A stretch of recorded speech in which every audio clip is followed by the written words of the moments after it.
बिस्मिल्लाहिर्रहमानिर्रहीम। हम लेक्चर्स की शुरुआत जमात नहम और दहम के पेपर पैटर्न से करेंगे। सबसे पहले हम जमात नहम के पेपर पैटर्न को डिस्कस करेंगे। उसके बाद हम गाहे बगाहे एक एक सवाल को डिस्कस करते जाएंगे कि उस सवाल को हमने सॉल्व कैसे करना है। लेकिन उससे पहले हम ज़िंदगी के असूलों में से किसी एक असूल पर बात करते चले जाएं। आज का जो हमारा असूल है ज़िंदगी का वो है बेहतर अखलाक। नबी करीम हज़रत मोहम्मद मुस्तफ़ा सल्लल्लाहु अलैहि वसल्लम का इरशाद है कि दिन भर के रोज़ादार और ज़िंदगी भर के तहज्जुद गुज़ार से आगे निकल जाने वाला है अखलाक वाला। जिसका अखलाक बेहतर है वो सबसे आगे है।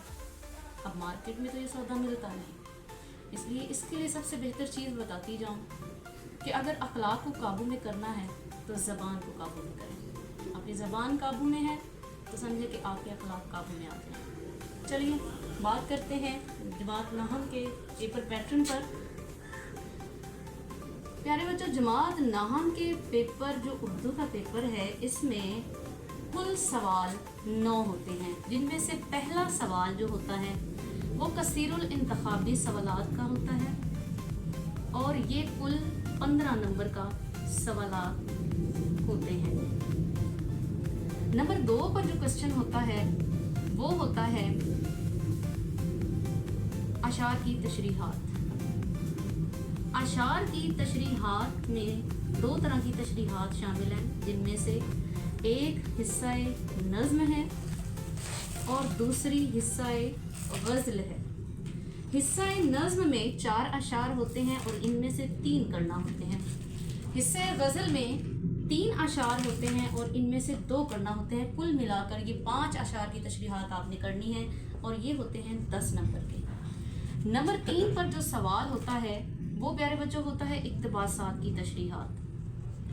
सिलेबस में से कोई से असबाक में से 2 पैराग्राफ्स ले लिए जाते हैं जिनकी तशरीह करना होती है और ये कुल 10 नंबर के होते हैं।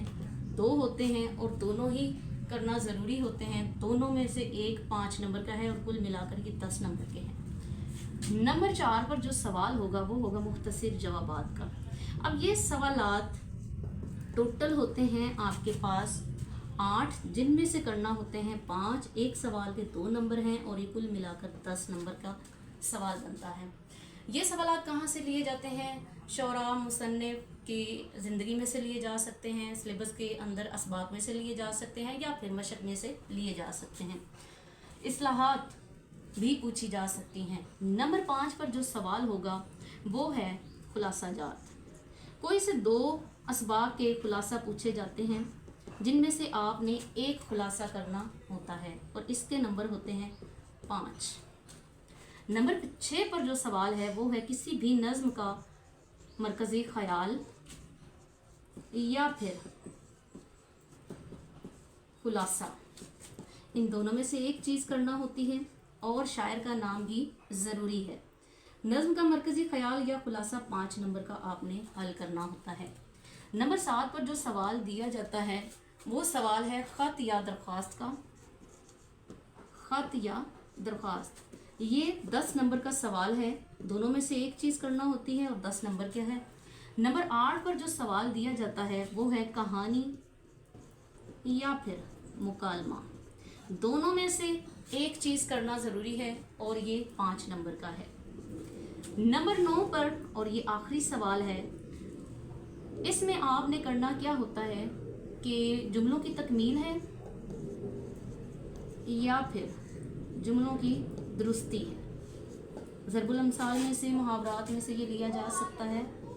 तो ये कुल 5 नंबर का सवाल है। ये तो था पेपर पैटर्न। हम अगली वीडियोस में इनमें से हर एक क्वेश्चन पर बात करेंगे कि सवाल कहाँ से लिए जाते हैं, कहाँ से उठाए जाते हैं। इंशाल्लाह हम पूरे सिलेबस पर बात करेंगे। Thank you so much.